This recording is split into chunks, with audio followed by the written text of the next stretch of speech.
This is Nightly Business Report with Tyler Matheson and Sue Herrera. Bounce back. Stocks closed sharply higher, getting back a lot of yesterday's steep losses. So where can you find value in a market that gets whipsawed seemingly every day? Continued expansion. That's what the Fed says about the economy. So with the economy growing, is this the groundwork the Fed needs for a rate hike? And off target? They're offered by more than 80% of employers' 401k plans. But what happens when your target date fund misses the mark? All that and more for Wednesday, September 2nd.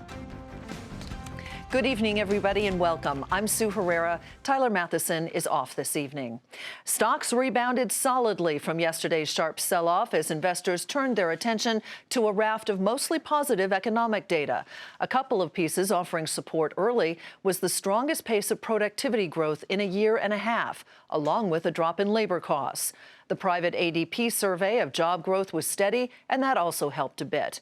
Add to that the Fed's view that the economy is growing, and you had a recipe for a stock bounce. By the close, the Dow Jones Industrial Average rose 293 points to 16,351. The Nasdaq rose 113, and the S&P 500 added 35. Bob Pisani delves a little deeper into the rally. The markets started up, and they stayed up. Why was there a rally? First, China was relatively quiet. Then oil rallied in the middle of the day, which was a surprise because the weekly inventory report showed another build. The oil rally helped oil names like ExxonMobil turn around, and that contributed to the rally in the middle of the day.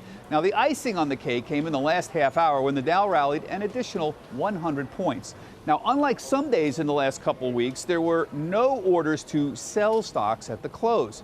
In the middle of the day, the Fed released its Beige Book report, and the tone was very positive on the U.S. economy. They noted that economic activity continued expanding across most regions.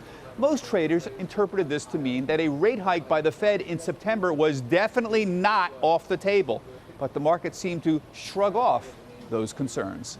For Nightly Business Report, I'm Bob Pisani at the New York Stock Exchange. And that ADP private payrolls report is an important precursor to Friday's jobs number, and it came in just shy of expectations, but still showed steady job growth. 190,000 positions were created in August.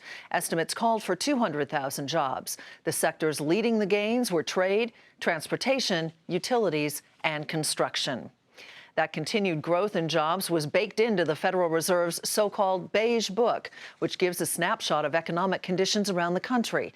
That tightening labor market was no doubt a factor in the Fed's determination that the economy continues to expand, something supported by the recent look at second quarter GDP, which topped 3.5%. Hampton Pearson has more. The latest Federal Reserve snapshot of economic conditions around the country found robust housing and auto sales driving an economy that continues to expand. The Fed says 11 of its 12 regional banks found their local economies growing at a moderate or modest pace from July through mid-August, following a rebound in overall economic growth in the second quarter to 3.7%. Labor markets are also tightening in many parts of the country, driving up workers' wages, especially in highly skilled jobs, from construction to information technology. And the latest Fed Beige Book will be on the table when monetary policymakers meet in mid-September to consider raising key short-term interest rates for the first time in nearly a decade. Leading economists say part of the Fed's dual mandate, however, is not being met. The reality of the situation is, even though the economy is slowly getting better, the inflation numbers are not getting any better, and you're nowhere near the Fed's target band. Meanwhile, the oil industry in the Midwest continues to be hit by the sharp drop in energy prices, and consumers remain cautious when it comes to spending the money saved from lower gasoline prices. And the summer rebound in the economy happened before the recent downturn in China. We really don't have a handle on how all of this Asian mess is going to come back and affect U.S. GDP growth. And unfortunately, the Beige Book, while encouraging, I thought, predates a lot of the turmoil that we've seen coming out of Asia. For the Fed, Friday's all-important jobs report could make or break the deadlock over raising interest rates when monetary policymakers meet in 2 weeks. For Nightly Business Report, I'm Hampton Pearson in Washington. Mortgage applications spiked last week, up more than 11% after a strong sell-off in the market briefly pushed interest rates lower. Diana Olick looks at the drivers behind the numbers. We knew this was coming. Lenders early last week said their phones were ringing off the hook. Here's what happened. As the stock market plunged, investors headed to the safety of treasuries, pushing their yields down, and interest rates follow those yields. So even though rates were down for barely 2 days and down barely 1/8 of a percentage point on the 30-year fixed, it was enough to push mortgage refinance applications up 11% for the week. Purchase applications were also higher, but only by 4%, because it takes a lot longer than 2 days for a person to say, okay, now I'm going to buy the house. But interesting also was the big jump in applications to refinance adjustable rate loans, or ARMs, bringing their share to the highest in almost a year. ARMs are very popular among jumbo borrowers on pricier houses. They get a lot more bang for their refi buck, so they are even more rate sensitive. For Nightly Business Report, I'm Diana Olick. The transports, which are seen as a barometer of economic health, were one of the best performing sectors on Wall Street today. But the group has been battered so far this year, solidly in correction territory. But does the sell-off provide an opportunity? Morgan Brennan looks at some names that some on the street say could be poised for growth. The Dow Jones Transportation Average is down 15% for the year, underperforming the broader market. But analysts say the steep sell-off has created some longer-term buying opportunities for those not faint of heart. Transport stocks poised to grow, even if the global economy doesn't. Take FedEx, which is down almost 13% in the past month alone. Citigroup recently added the parcel carrier to its recommended list. You have strong e-commerce growth. There's not a lot of growth in industrials or transports right now, and that is a secular story that's continuing to show growth. The second is the company's already sort of got a head start in terms of cost cutting, which should help them deal with the international market slowdown. And the third is back to that valuation point, particularly relative to peers and against itself. It is very inexpensive. There's also opportunity in trucking. Swift Transportation has shed 23% in 1 month. But according to FactSet, analysts' average target for the stock is 60% higher than its current price. For truckload carriers like Swift, Werner Enterprises, and Knight Transportation, cheap fuel has been a tailwind. Not only does it lower operating costs, but savings at the pump translate into more spending by consumers and more demand for trucks. Railroad stocks, which have been beaten down the most, may also provide some possibilities.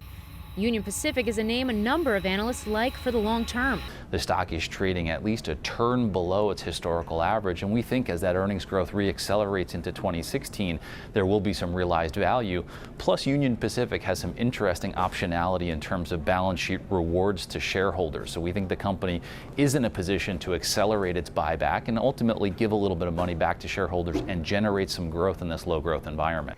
Then there's Expeditors International of Washington. The logistics provider has managed to buck the downward trend, up almost 5% in the past month. Today, it held its first ever Investor Day, saying it's considering, quote, limited acquisitions to boost growth. A big shift for a company that's never done them before. For a Nightly Business Report, I'm Morgan Brennan. Investors are scaling back on their exposure to stocks amid all of this crazy volatility. According to a survey by the American Association of Individual Investors, retail investors cut their equity allocations to a 10-month low of 65%. They're putting more money in cash, with holdings rising nearly 19%. Also noteworthy, bond and bond fund allocations rose fractionally in August to more than 16%. The nation's second largest pension fund might be following suit and protecting itself from these market swings.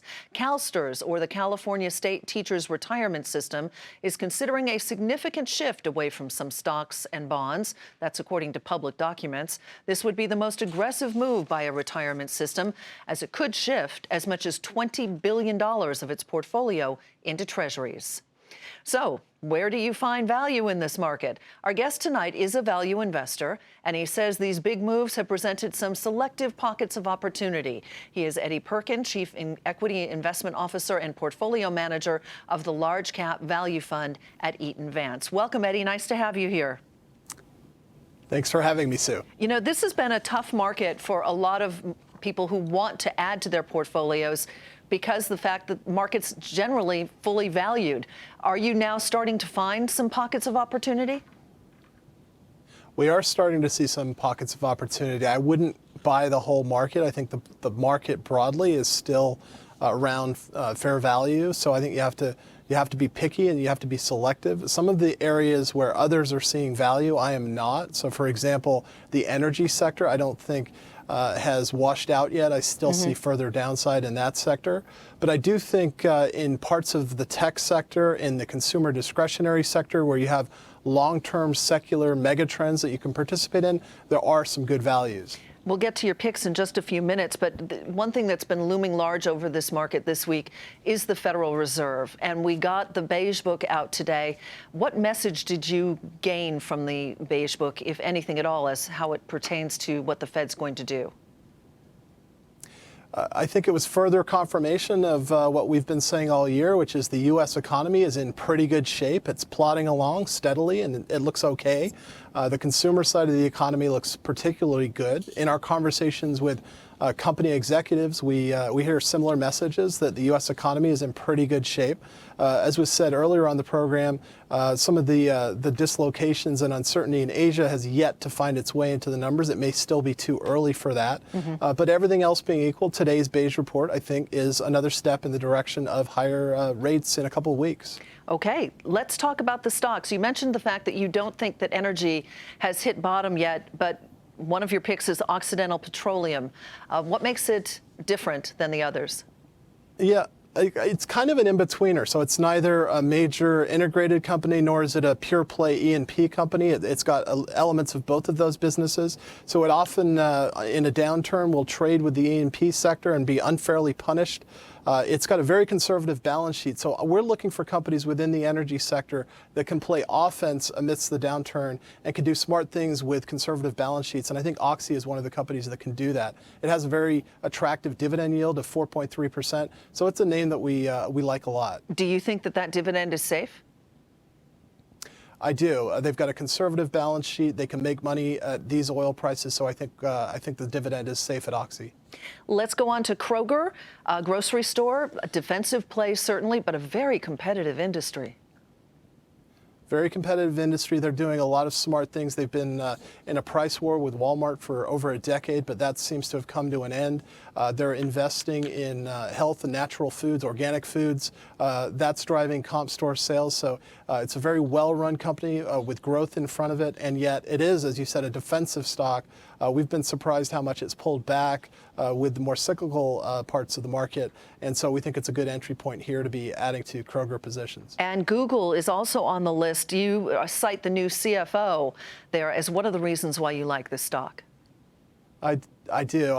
Ruth Porat from Morgan Stanley, I think, is bringing an element of financial discipline to Google, which they've not previously had, frankly. It's been an software engineer-led company. Now they've got a serious CFO in place who I think will bring some financial discipline.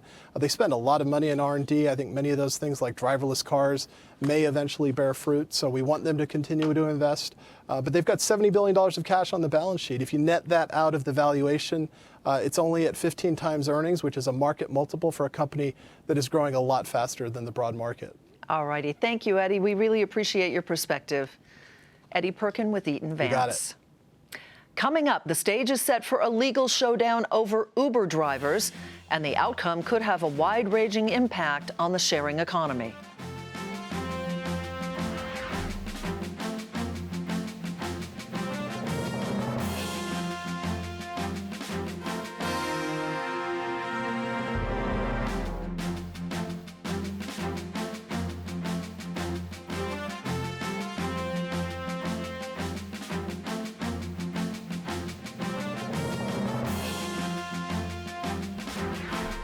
As Bob Pisani mentioned earlier in our program, oil prices resumed their climb today after getting hammered yesterday. Domestic crude ending up nearly 2% to $46.25 a barrel. President Obama's Iran nuclear deal seems to be in the clear after Maryland Democratic Senator Barbara Mikulski said she would support the plan.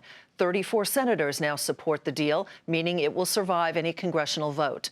Joining us with more from Washington is Eamon Javers. So, Eamon, the president, this would be a major foreign policy victory for him. It would, absolutely, Sue. And Barbara Mikulski said this would be one of the most serious votes that she's taken. She said that she's spent hours in briefings going over the details of the Iran agreement, ultimately concluding that this is the best way to keep Iran from getting the bomb. Now, the key with that 34 vote number that the president now has is it's expected that Republicans are going to offer up a vote of disapproval of this Iran deal. If they pass that, which they appear to have the votes to do in the United States Senate, President Obama is then expected to veto that. But the 34 vote support that he's got in the Senate means that he's likely to be able to sustain that veto, meaning he can block any resolution of disapproval here of his deal. You know, a number of our Middle Eastern trade partners and allies are very upset about this deal. What does it do for relations between the United States and some of those Middle Eastern countries? Well, I think you can see it when you look at how this is playing out within the Democratic Party politically. A lot of Democrats are very concerned about taking this vote. 2 Democratic senators have said they won't do it because they're concerned that it raises the level of risk for the nation of Israel. They say that's just not something that they're comfortable doing. We're going to have to see how the other 10 Democrats who haven't indicated yet which way they're going to go will break on this. But that concern over the impact on Israel is really the animating force of this debate here. We've got a lot of Republicans against this deal, some Democrats, and we'll see how many Democrats ultimately end up opposing it. The president's going to get his way here, but if there are a lot of Democrats opposing him, that'll be bad for him politically going into the fall. We do a lot of business with Israel. There are a number of pioneering countries that are listed here in the United States. Does this have the potential to disrupt business relationships with individual companies that do business here in the United States and maybe centered in Israel or other Middle Eastern countries?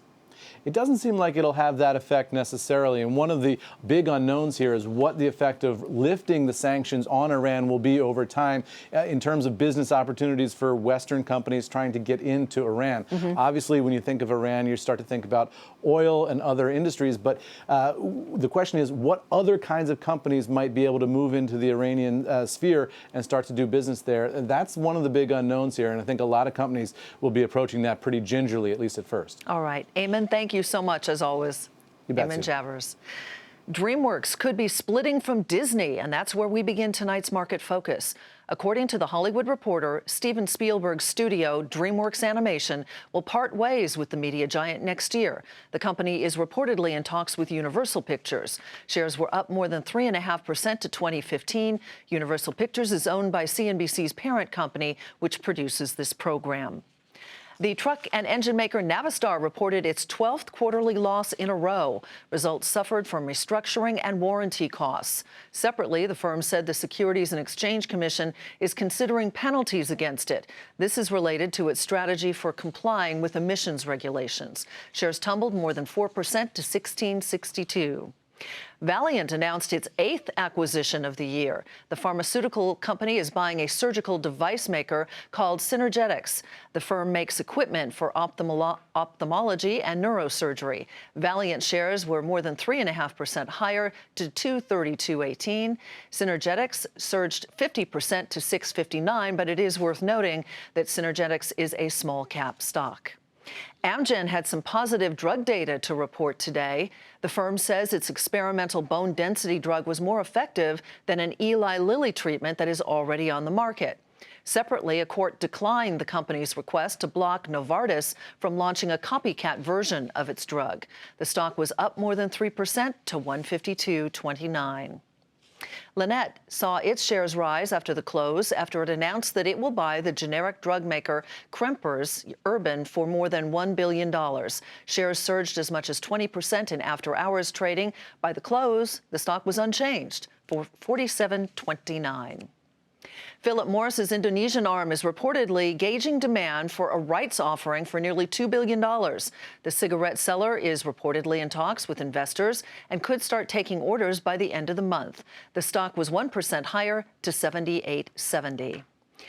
Planet Fitness posted late earnings that beat expectations in its first report as a public company.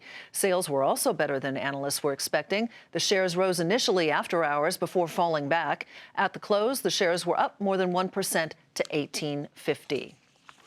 A federal judge in San Francisco dealt a blow to Uber by granting drivers class action status in an ongoing suit over employee classification. The drivers want to be deemed employees, not independent contractors as they are today. And as Kate Rogers tells us, this is important since the independent contractor classification is key to Uber's operations. Of the bevy of sharing economy lawsuits that have cropped up over employee classification, Uber's will be the one to watch. It stands to greatly impact the sharing economy model, which relies heavily on independent contractors. Recently, we've heard of Ship and Instacart and Luke's changing to an employee model. At some point, someone at Uber will likely say, the game is over. It's time to take responsibility for our employees. Uber, which is now valued at $51 billion, could be on the hook for workers' compensation, unemployment insurance, Social Security, and more if the plaintiffs succeed. As for who's eligible to participate in the class, it's those who stopped driving before June of 2014 or those who started driving after June of 2014 and opted out of the company's arbitration clause. Those who drive for independent transportation companies and those who are registered with Uber as a corporation cannot be part of the class. This includes one of the plaintiffs. Uber said it will likely appeal the decision, and in a blog post said the scope of the class is much smaller than originally sought, less than 15,000 drivers. Uber told CNBC in a statement, quote, partners use Uber on their own terms, and there really is no typical driver, the key question at issue. At a hearing over class status in August, Uber's outside counsel, Ted Boutros, said this case could negatively impact the sharing economy. There's a real chance that these class actions, if they were to spin out of control, could really interfere with this booming part of the economy, which I think everyone agrees is highly beneficial, both to the individuals who are, for example, driving for Uber and other competitors. Potential damages are hard to calculate.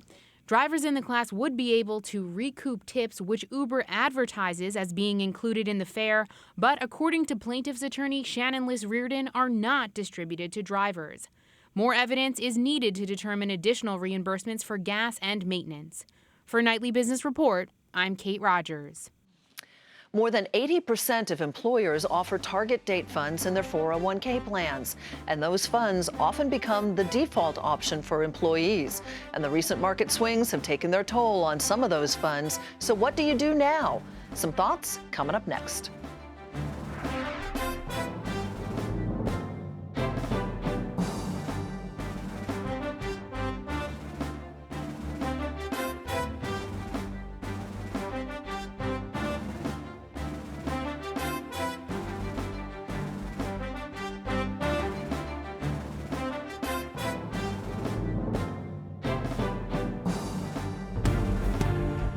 Here's a look at what to watch for tomorrow. We will get the weekly jobless claims number ahead of Friday's big jobs number.